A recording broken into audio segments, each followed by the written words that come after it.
আর বিয়ে করে নতুন 6 মাস সংসার করে যদি কেউ দুবাই গিয়েছে, ওয়েলকাম টু দুবাই, খবর আছে। কি বুঝলেন? বিয়ে না করে 5 বছর দুবাই পড়ে থাকুন, অসুবিধা নাই। মানুষ এটা ভুল করে।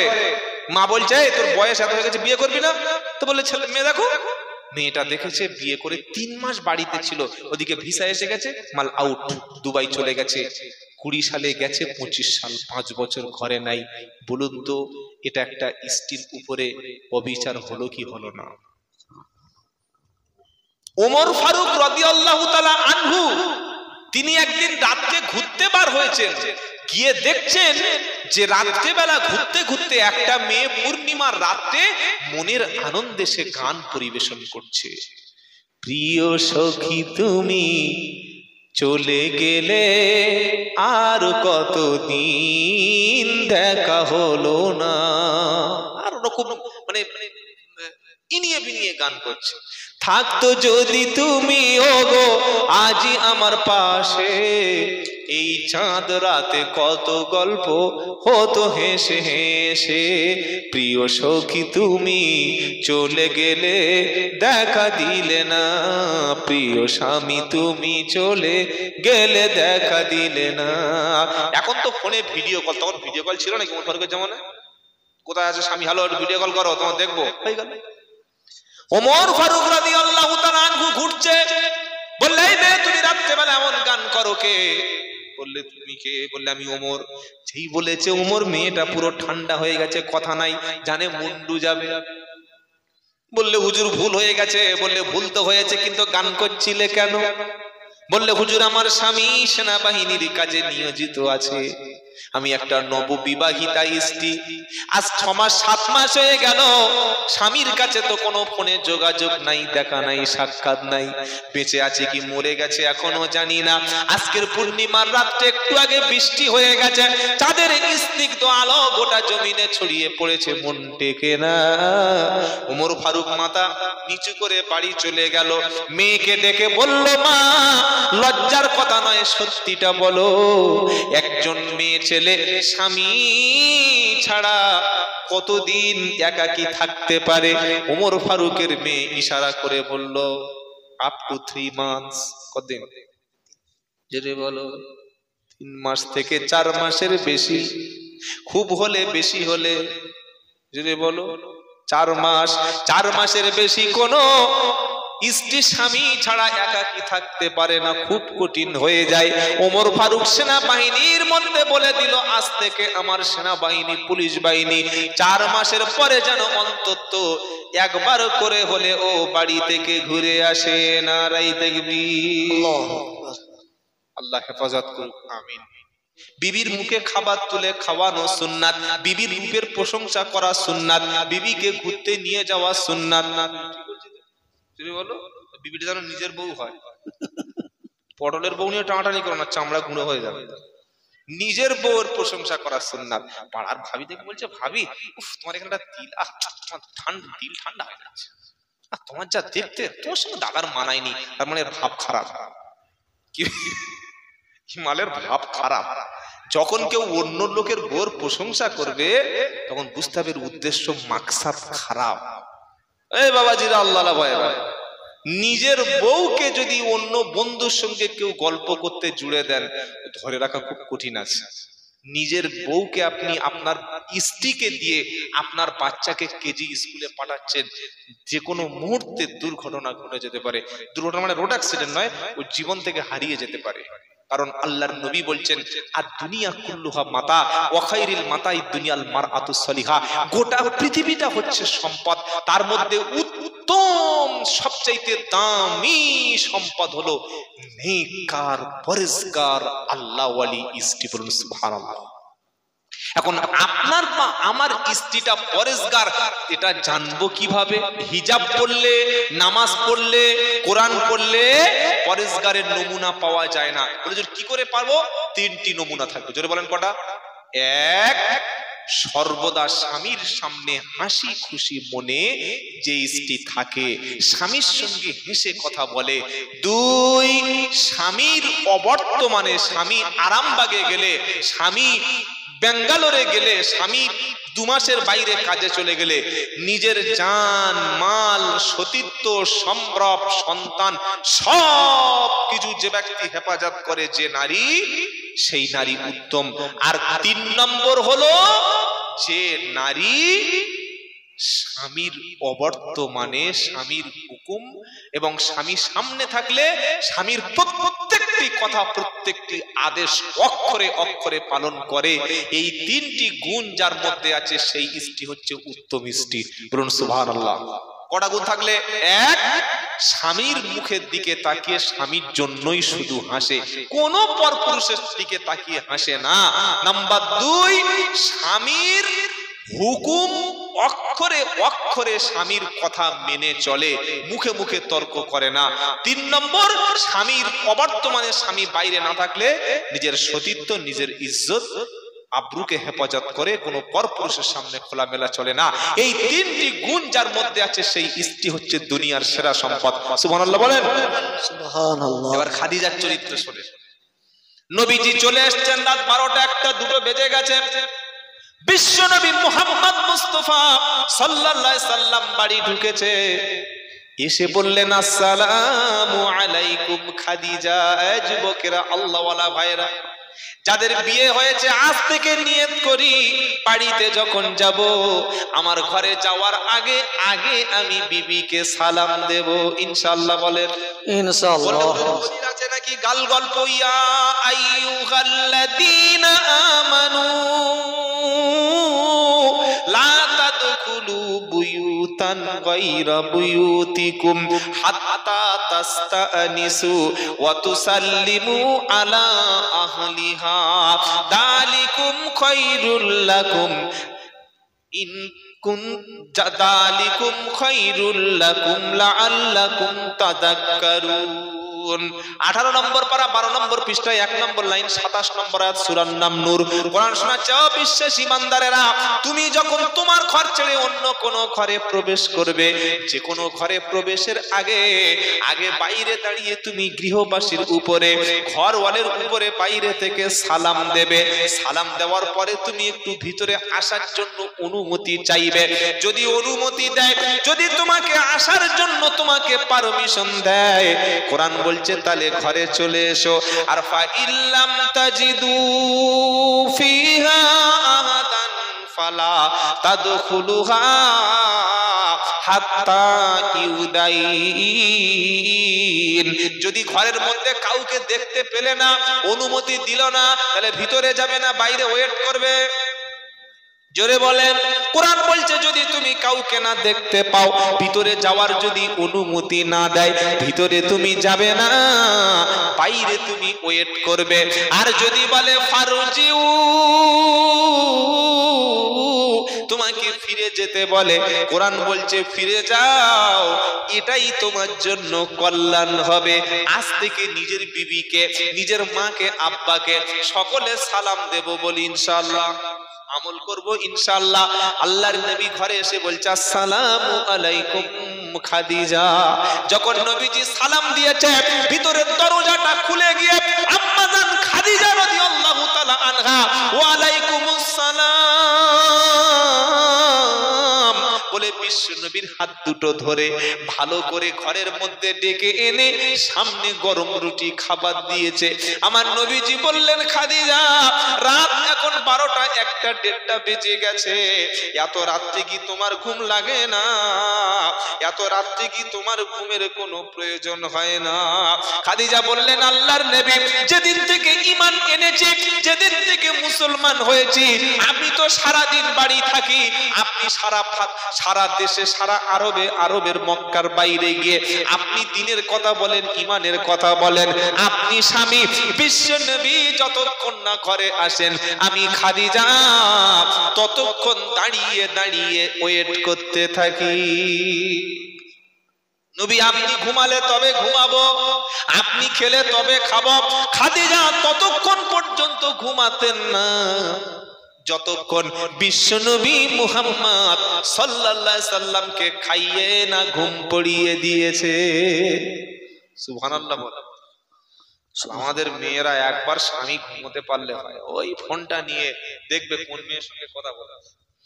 কি বুঝলে? কালকে একটা ছেলে বলছে, হুজুর স্ত্রীকে ফোনের পাসওয়ার্ড দেয়া যাবে কি? ফোনে জিজ্ঞাসা করছে, বললে স্ত্রীকে ফোনের পাসওয়ার্ড দেয়া যাবে? আমি বললাম, ভাই যদি ফোন পে গুগল পে থাকে তাহলে দিস না, মাল ফাঁকা করে দেবে। কি এখনকার মেয়েদের দিয়ে বিশ্বাস আছে, তারা স্বামীকে শুইয়ে রেখে অন্য ছেলের সঙ্গে বাঁশ বাগান থেকে গল্প করে আছে। আমাদের এলাকায় প্রচুর আছে। কি গো, আল্লাহ হেফাজত করুন, বলুন আল্লাহুম্মা আমিন। আপনাদের হুগলি জেলার সব পীর সাহেবের ঘরের মেয়েরা তো এরা ওরকম কাজ করে না বাবা। কোরআন শিখবো, ইমান শিখবো, দিন শিখবো, কলেমা শিখবো, নামাজটা সহি করে শিখে নেবো। এখন নামাজে দাঁড়াতে পারে না, আল্লাহু আকবার এরকম হবে তো? এই যে হ্যালো, আমাদের লক্ষ্য করুন, এইভাবে হবে কি? 32 বছরের নামাজি আল্লাহু আকবার, হাত এরকম, এটাই তো প্রথমেই তো ভুল হয়ে গেল। হাত কোন দিকে হবে জোরে বলেন? কিবলার দিকে হাত হবে।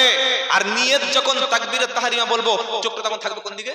ছাদের দিকে, মসজিদের সিলিং ফ্যানের দিকে, এসির দিকে। হাওয়া বার হচ্ছে তো, এই একটু সরে দে না, ঠান্ডাটা কম হচ্ছে, তাই জন্য কি কি বুঝলেন? নিয়ত বেঁধে আল্লাহু আকবার, আল্লাহু আকবার। ইমাম সাহেব সেটা দাঁড়ান, একটু আগে গিয়ে ইমাম সাহেবের লুঙ্গির ভিতরে মাথা ঢুকে যাবে নাকি? এটা নামাজ। হাফিদু আলাস সালাতি ওয়াস সালাতিল উসতা ওয়া কুমু লিল্লাহি কানিতিন। দ্বিতীয় পারা, সূরা বাকারা 18 নম্বর পৃষ্ঠা 10 নম্বর লাইন 238 নম্বর আয়াত। কোরআন শোনাচ্ছে, হাফিদু আলাস সালাতি ওয়াস সালাতিল উসতা। হে ঈমানদার, ঈমানওয়ালা নামাজি ব্যক্তি, তোমরা তোমাদের নামাজের হেফাজত করো। আর বিশেষ করে আসরের নামাজের ব্যাপারে আল্লাহ ইঙ্গিত করছে, ওয়া কুমু লিল্লাহি কানিতিন, আল্লাহর সামনে বিনয় এবং বিনম্রতার সঙ্গে দাঁড়িয়ে যাও। তুমি যখন নামাজ পড়বে ভাববে এটা জীবনের শেষ নামাজ। বলে ইনশাআল্লাহ, জোরে বলেন ইনশাআল্লাহ। আমার এটা জীবনের শেষ নামাজ, আর নামাজ পাবো কিনা আমার কোনো গ্যারান্টি নাই।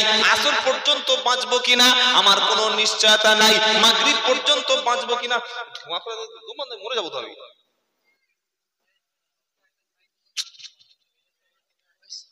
একে গরম, ফ্যান চলে না, ফের ধোঁয়া, সব বনাশ করেছে, হার্ট অ্যাটাক হয়ে যাবে।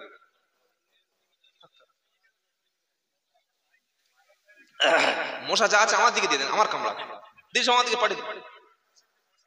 অনেক লোক বলে, এই পীর সাহেব এসছে, মশা লাগবে কেন? বলে পীর সাহেবের মশা কামড়ায় বেশি কামড়াবে। যে যত আল্লাহওয়ালা তার তত বড় বড় পোকা কামড়াবে। কি বলছেন আপনারা? এই যে অনেক লোক মনে করে ইমাম সাহেবের কোনো মনে হচ্ছে মশা সাপ কিছু কামড়াবে না, ওসব বাজে কথা। সাপ পোকামাকড় কে ইমাম সাহেবের কে মুফতি সাহেব চেনে? কারেন্টটা যদি হাত দিয়ে বলে আমি কারেন্ট শর্ট মারিস না রে, আমি প্রধান বক্তা, ছাড়বে নাকি কারেন্ট? কি বুঝলেন? জাত ধরবে, মারবে ফোঁস। বাবাজিরা, আল্লাহ ভাইরা, জ্ঞানী যারা শুধু মানুষেরা, তাহলে আমরা কি শিখলাম? নামাজের মাধ্যমে আজ থেকে আল্লাহকে ডাকবো। বলুন ইনশাআল্লাহ। সেজদায় গিয়ে দোয়া করলে কি হয়? দোয়া কবুল হয়। সেজদায় গিয়ে কাঁদলে দোয়া কবুল হয়। কথা মনে রাখবেন ইনশাআল্লাহ। সেজদায় গিয়ে বেশিরভাগ সময় সেজদায় পড়ে থাকবো। বিশ্বনবী রাহমাতাল লিল আলামিন, তিনি বাড়িতে তাহাজ্জুদের নামাজ পড়তেন, লম্বা সেজদা দিতেন, কাঁদতেন।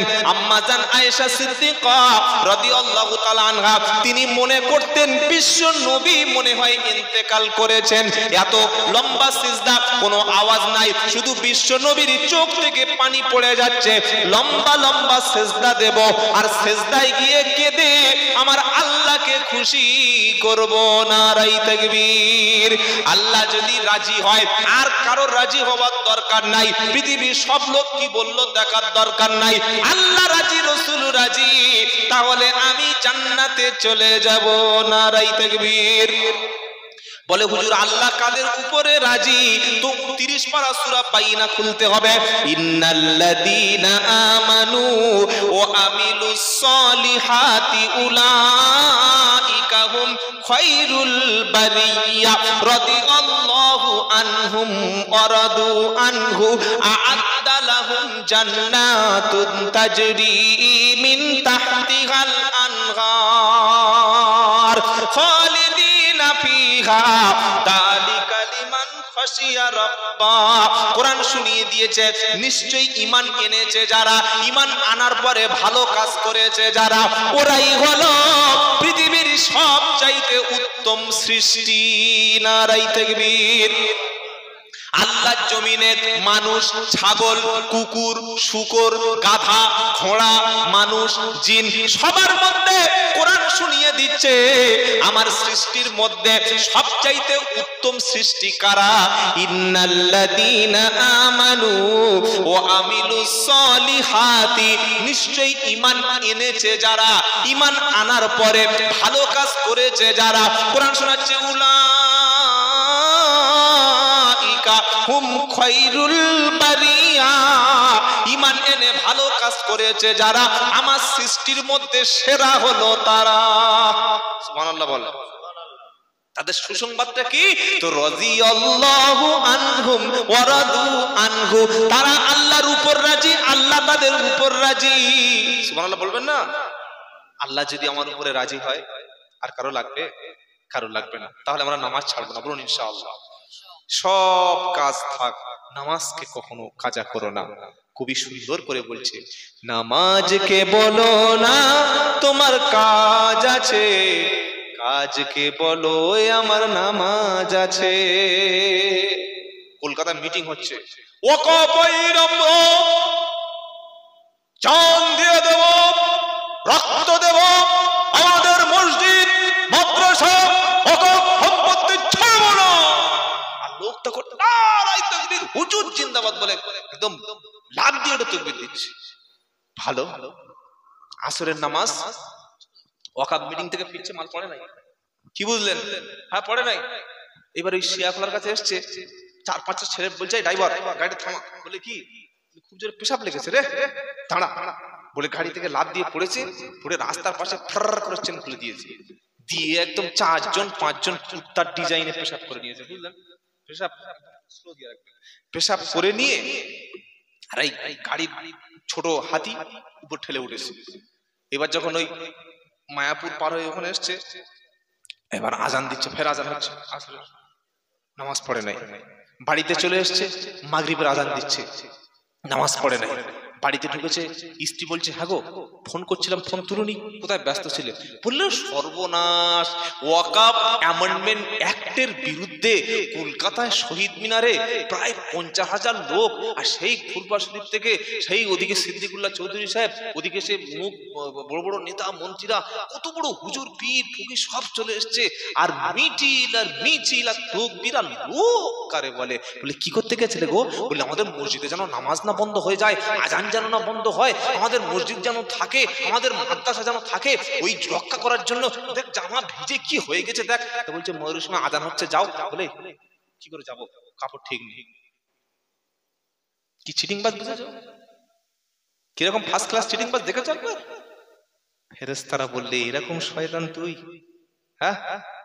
যে মসজিদকে বাঁচানোর লেগে তুমি কলকাতায় গেলে, সেই মসজিদে ঢুকে দেখলে না যে কজন জামাতের লোক হচ্ছে। এটা চিটিংবাজি ছাড়া কি নমুনা বলো? ইমানদারদের নমুনা কি? রিজালুল্লাহ তুলহিহিম তিজারাতু ওয়ালা বাইউন আন যিকরিল্লাহি ওয়া ইকামিস সালাতি ওয়া ইতাইজ যাকাতি ইয়াখাফুনা ইয়াওমান তাতাকাল্লাবু ফীহিল কুলুবু ওয়াল আবসার লিয়াজজিয়াহুমুল্লাহু আহসানা মা আমিলু ওয়া ইয়াজিদাহুম মিন ফাদলিহি ওয়াল্লাহু ইয়ারযুকু মান ইয়াশাউ বিগাইরি হিসাব। 18 নম্বর পারা 14 নম্বর পৃষ্ঠায় 1 নম্বর লাইন 37 নম্বর আয়াত সূরা নূর। কোরআন শোনাচ্ছে রিজালুল্লাহ তুলহিহিম, পোকা 12টা বাজে দিয়েছে। রিজালুল্লাহ তুলহিহিম তিজারাতু ওয়ালা বাইউন আন যিকরিল্লাহ, ওই সমস্ত লোকেরা যাদের কাজ কর্ম, ব্যবসা বাণিজ্য, চাকরি বাকরি, নামাজ এবং জিকির থেকে কখনো দূরে রাখতে পারে না। জোরে বলুন সুবহানাল্লাহ।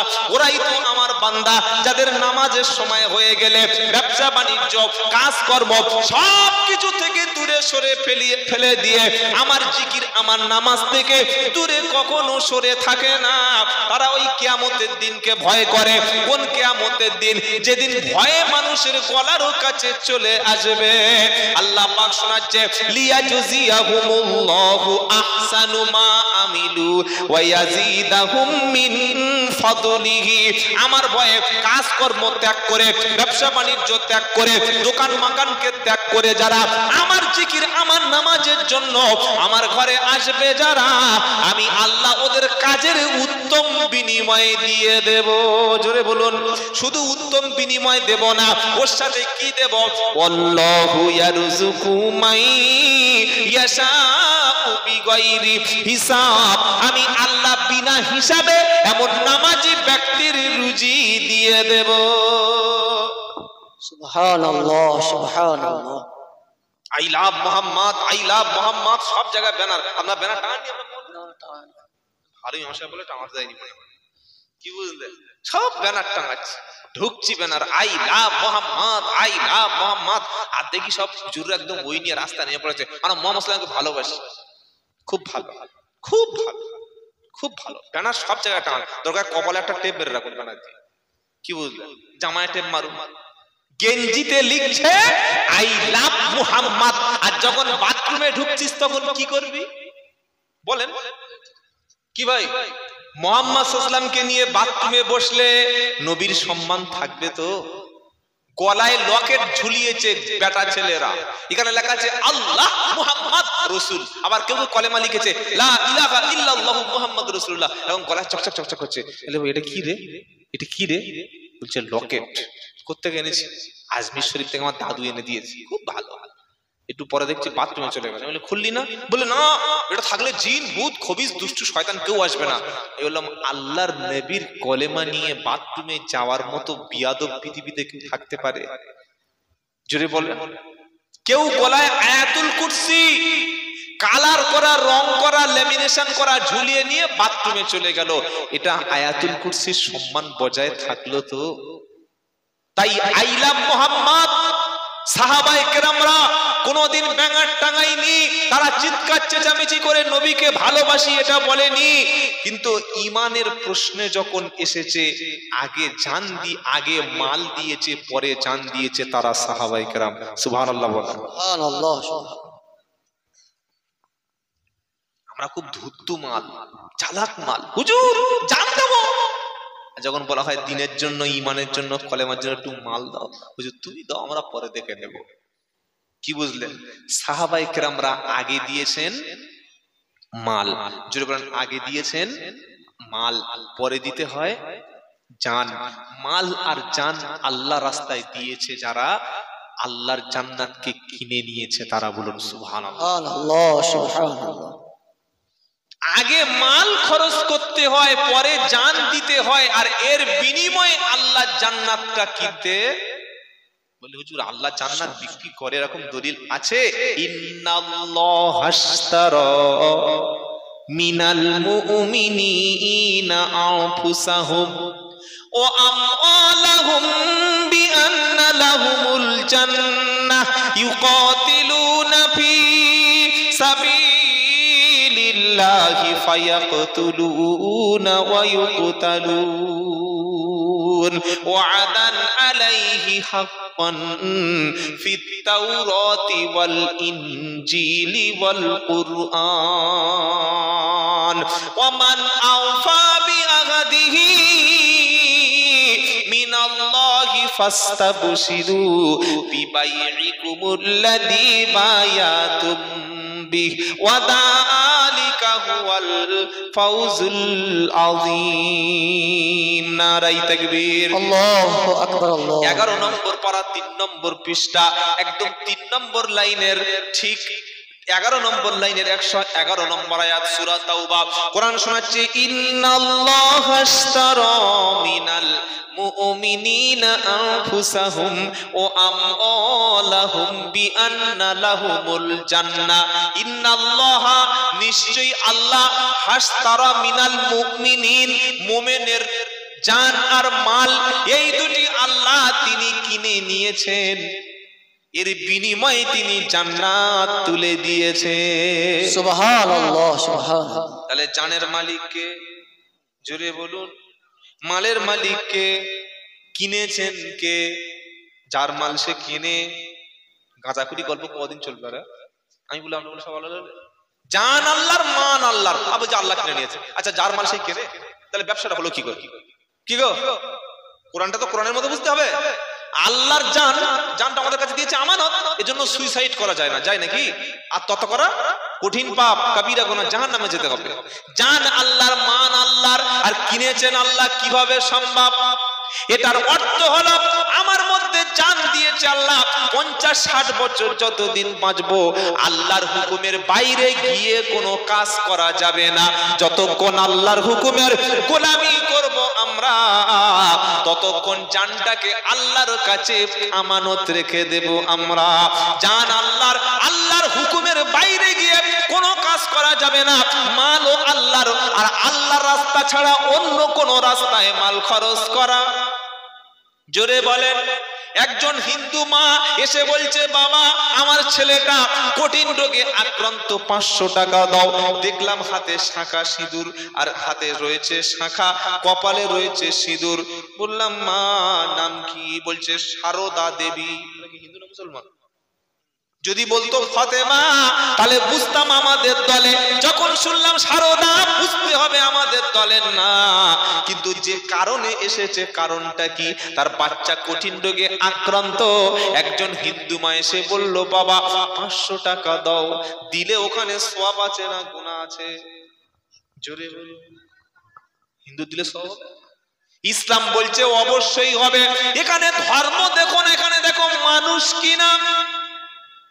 আর একজন, তার নাম হলো রাজু হালদার, কাঁচা হিন্দু, এসে বলছে ভাই শীতকাল এসে গেছে, বাড়িতে ঠান্ডায় থাকতে পাচ্ছি না, দুটো ছেলে দুটো মেয়ে, ঠান্ডায় ঝরঝর করে আকাশ থেকে একদম ঠান্ডায় পুরো ঘর হিম হয়ে যাচ্ছে, উপরে ত্রিপল ছিঁড়ে গেছে, এসবেস্টাস নাই, সরকার ঘর দেয় নাই, যাবো কোথায়? আপনি 2000 টাকা দিয়ে ওকে যদি একটা ত্রিপলের ব্যবস্থা করে দেন, এর সওয়াব অবশ্যই আমলনামায় লিখে দেবে। জোরে বলুন। পাড়ার 4টে ছেলে মুসলমান। কি ছেলে বলো? মুসলমান, মানে শুধু খালি মুসলমানই হয়েছে বলে তাই, কোনো চিহ্ন নাই, খালি কাটা চিহ্ন আছে শরীরে। এসে বলছে ডিসেম্বরের 31st নাইট হবে, 1 জানুয়ারি হবে, জানোয়ারের মতো বড় বড় হাঁড়ি আনবো, আর জানোয়ারের মতো গান বাজনা করব। 200 টাকা চাঁদা দাও, আমাদের ফাংশনের সভাপতি থাকা যাবে।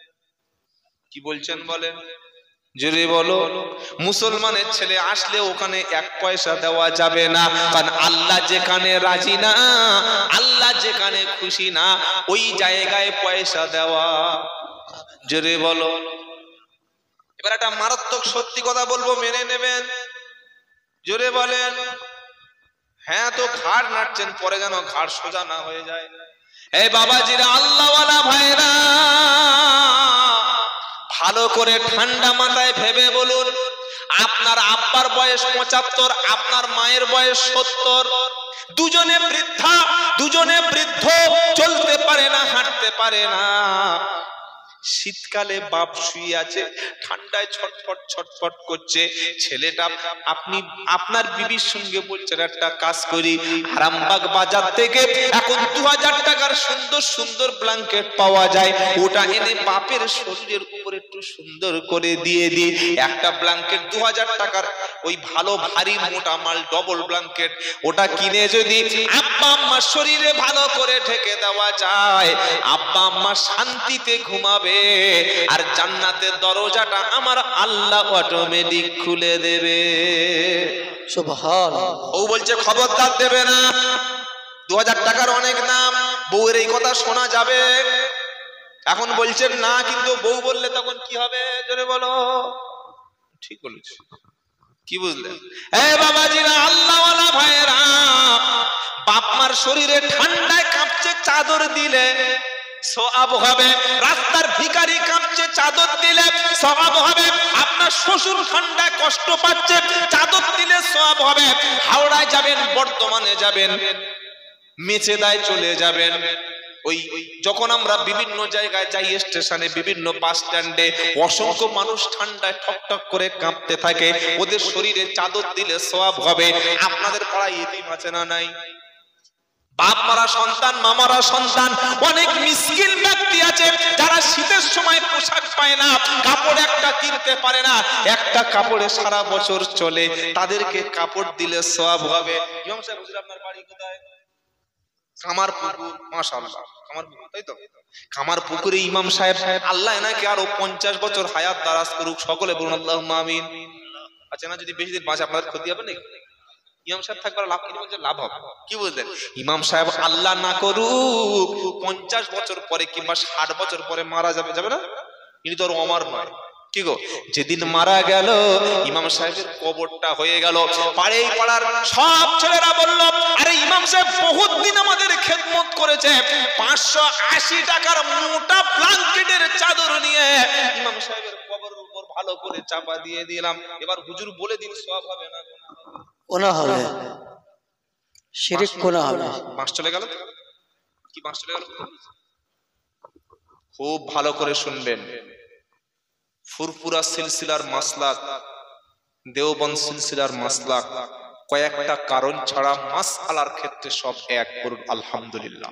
আলহামদুলিল্লাহ। আমরা ছোট্ট ছোট্ট বিষয় নিয়ে ঝগড়া করি, এখানে হাত বাঁধা, এখানে হাত বাঁধা, ঝগড়া আছে না নাই? জোরে আমিন, আস্তে আমিন, ঝগড়া আছে।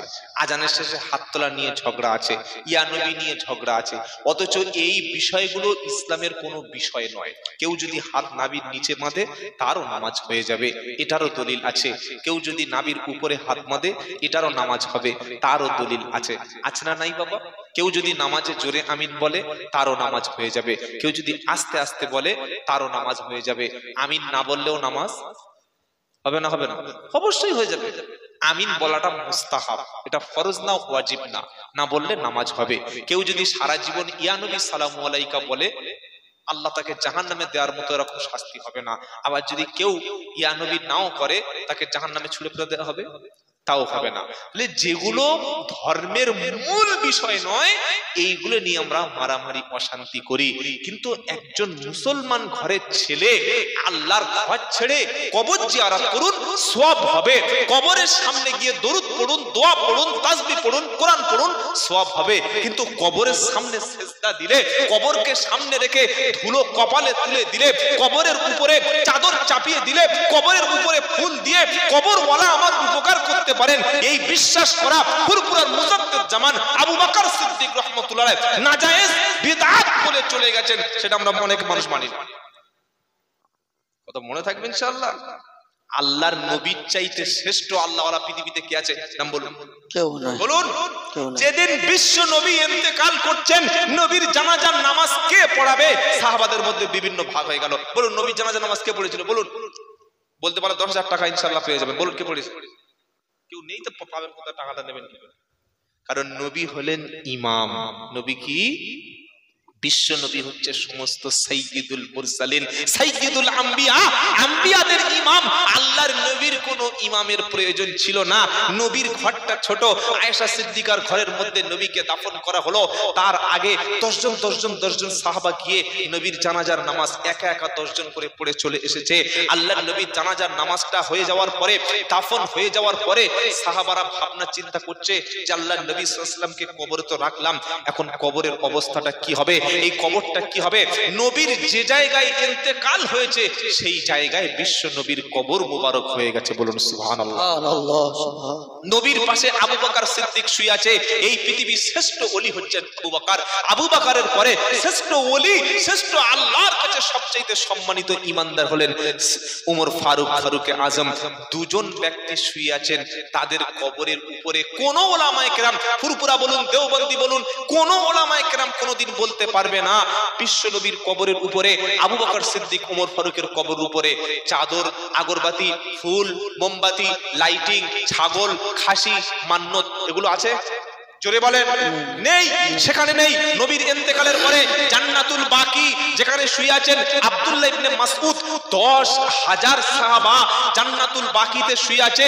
এখনই ফেসবুকে সার্চ করুন, এখন ইউটিউবে সার্চ করুন, জান্নাতুল বাকি কবরস্থান দেখবেন, হাজার হাজার সাহাবা শুয়ে আছে। তাদের কবর উপরে কোনো উঁচু গম্বুজ নাই, কোনো মাজার নাই, চাদর নাই, মোমবাতি নাই, ছাগল নাই, সেজদা নাই, মান্নত নাই। কোন সাহাবা? আব্দুল্লাহ ইবনে মাসউদ চেনেন? কত বড় সাহাবা! উনি একবার গাছে উঠছিলেন, আর তার পাটা একটু সরু ছিল, ওই একটু সরু পা আর গাছে উঠছে।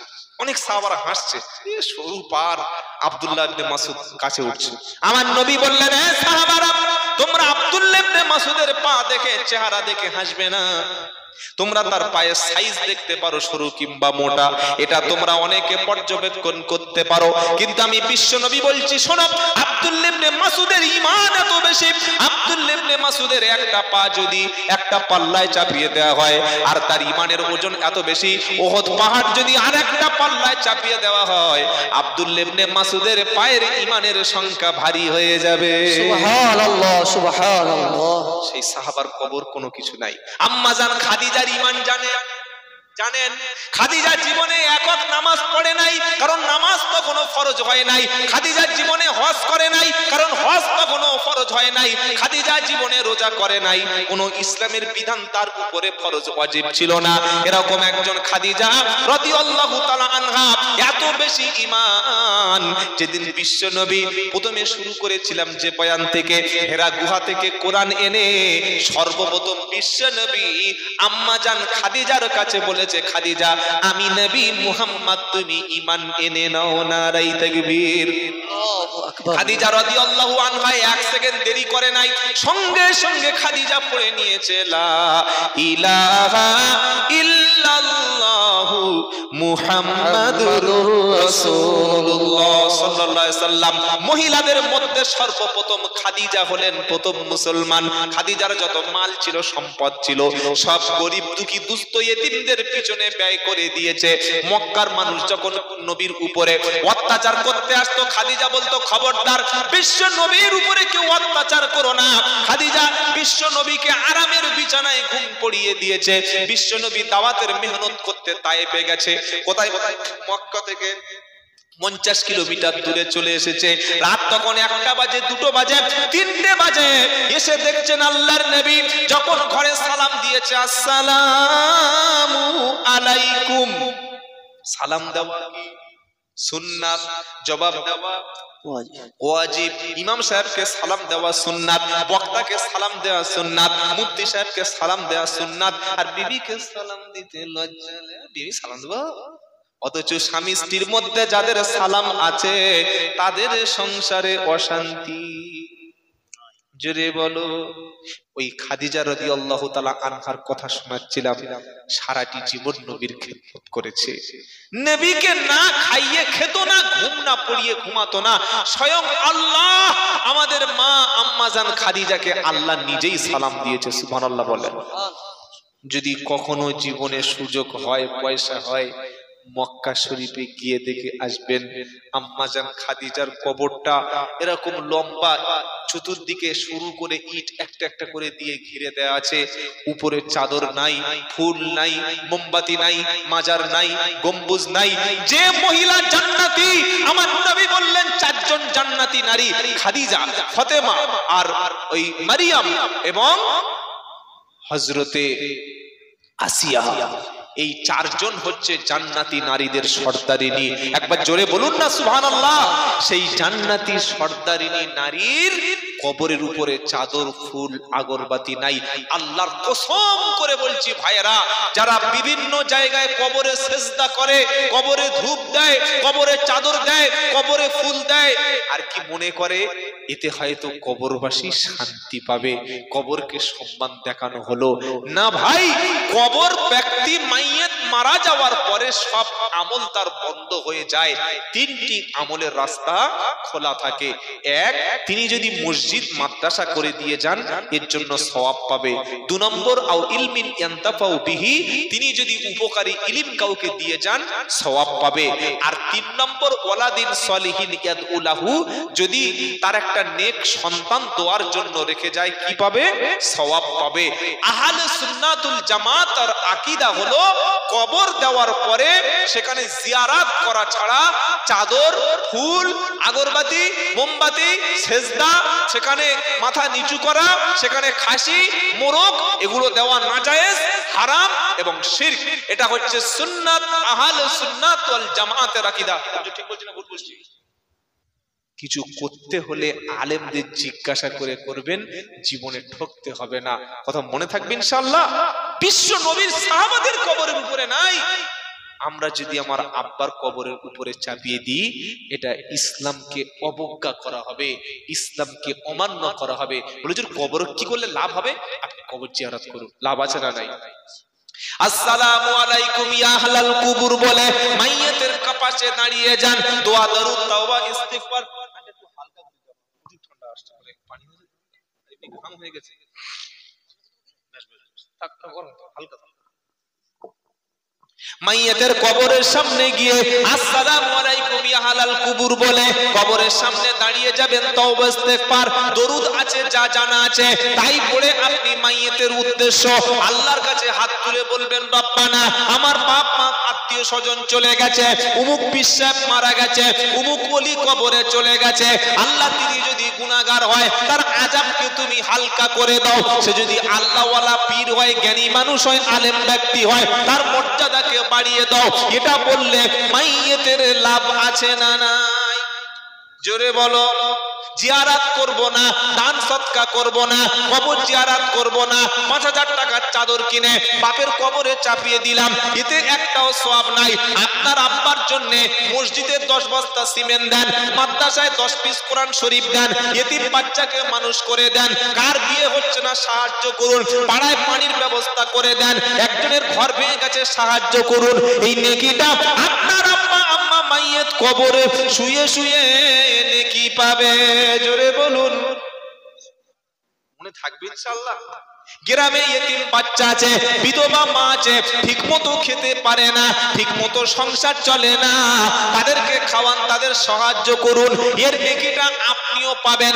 আপনার বাপের উদ্দেশ্য করলেন, এর জন্য বাপ মা কবরে শুয়ে শুয়ে নেকি পাবে। নারাই তাকবীর। কথা মনে থাকবে ইনশাআল্লাহ। এ বাবাজিরা, আল্লাহওয়ালা ভাইরা, আল্লাহর নবীকে জিজ্ঞাসা করা হলো, বিশ্ব নবী আপনি বলুন সবচাইতে বড় পাপ কি? আমার নবী বললেন সবচাইতে বড় পাপ হলো ওই আল্লাহর সঙ্গে শিরিক করা। কোন আল্লাহ? যে আল্লাহ তোমাকে নিজে কুদরতি ভাবে বানিয়েছে। হুয়াল লাযী ইউসাউবিরুকুম ফিল আরহামি কাইফা ইয়াশা। সূরা আল ইমরানের মধ্যে আল্লাহ বলছে, আমি আল্লাহ আমার বান্দাকে মায়ের গর্ভের মধ্যে ইচ্ছা মতো নিজের কুদরতি ক্ষমতায় যেমন খুশি তেমন রূপ দিয়ে আমি আল্লাহ বানিয়েছি। জোরে বলেন, হাল আতা আলাল ইনসানি হিনুম মিনাদ দাহরি লাম ইয়াকুন শাইআম মাযকুরা। 29 পারা সূরা দাহরের 1 নম্বর আয়াতে আল্লাহ বলছে, বান্দা তুমি পৃথিবীতে আসার আগে আজকে তোমার আধার কার্ড হলো, আজকে তোমার প্যান কার্ড হলো, আজকে ভোটার কার্ড আছে, আজকে তোমার বিভিন্ন রকম ডকুমেন্টস আছে, কিন্তু তুমি পৃথিবীতে আসার 1 বছর আগে, 2 বছর আগে তোমার আইডেন্টিটি ছিল না, ড্রাইভিং লাইসেন্স ছিল না, প্যান কার্ড, আধার কার্ড, রেশন কার্ড কিছুই তোমার ছিল না। তুমি পৃথিবীতে উল্লেখযোগ্য বস্তু বলেছিলে না, আমি আল্লাহ তোমাকে উল্লেখযোগ্য বস্তু হিসাবে তোমার বাপের 1 ফোঁটা নোংরা, তুচ্ছ, দুর্গন্ধ, নাপাক পানি যেটা শরীর থেকে বার হলে গোসল ফরজ হয়ে যায়, ওই পানিটা যখন বার হলো আমি আল্লাহ ওটাকে সংরক্ষণ করলাম। কোথায় সংরক্ষণ করলাম? ফ্রিজে নয়, ডিপ ফ্রিজে নয়, ওটা কোনো জায়গায় নাই, ফি করারিন মাকিন, সুরক্ষিত জায়গায়, যেটার নাম হচ্ছে তোমার মায়ের গর্ভ। ওয়ালাকাদ খালাকনাল ইনসানা মিন সুলালাতিন সুলালাতিন মিন তিন থুম্মা জাআলনাহু নুতফাতান ফি করারিন মাকিন ثم خلقنا النطفة علقة فخلقنا العلقة مضغة فكسونا العظام لحما ثم أنشأناه خلقا آخر فتبارك الله أحسن الخالقين 18 নম্বর পারা সূরা মুমিনুনের পৃষ্ঠার শেষে ঠিক 4টে লাইন উপরে আয়াতটা ওয়ালাকাদ খালাকনাল ইনসানা মিন সুলালাতিন মিন তিন আল্লাহ পাক বলছে আমি মানুষকে মাটির পদার্থ থেকে মাটির মধ্য থেকে নিয়ে বানিয়েছি মাটির মধ্যে আছে ফসফরাস মাটির মধ্যে আছে ম্যাঙ্গানিজ মাটির মধ্যে আছে আয়রন মাটির মধ্যে আছে পটাশিয়াম মাটির মধ্যে যে যে কিছু পদার্থ আছে মানুষের শরীরে সেই পদার্থ আছে আল্লাহ বললেন তোমার পিতার শুক্রকীট এক ফোঁটা তুচ্ছ বীর্য নাপাক পানিটা শরীর থেকে যখন নির্গত হয়ে গেল আমি আল্লাহ মায়ের গর্ভের মধ্যে ওটাকে 40 দিন ওইভাবে রেখে দিলাম তারপরে রক্তপিণ্ড তারপরে মাংসপিণ্ড তারপরে 206টা হাড় দিলাম এইভাবে আমি আল্লাহ 9 মাস 10 দিন তোমার মায়ের পেটের মধ্যে রেখে 9 মাস 10 দিন 280 দিন বয়সে কাউকে মায়ের মতো দেখতে করলাম কাউকে বাপের মতো দেখতে করলাম কাউকে সাদা করলাম কালো করলাম কাউকে নারী কাউকে পুরুষ করলাম এইভাবে আমি আল্লাহ মায়ের পেট থেকে বার করে এনেছি এটা তুমি যেন ভুলে যেও না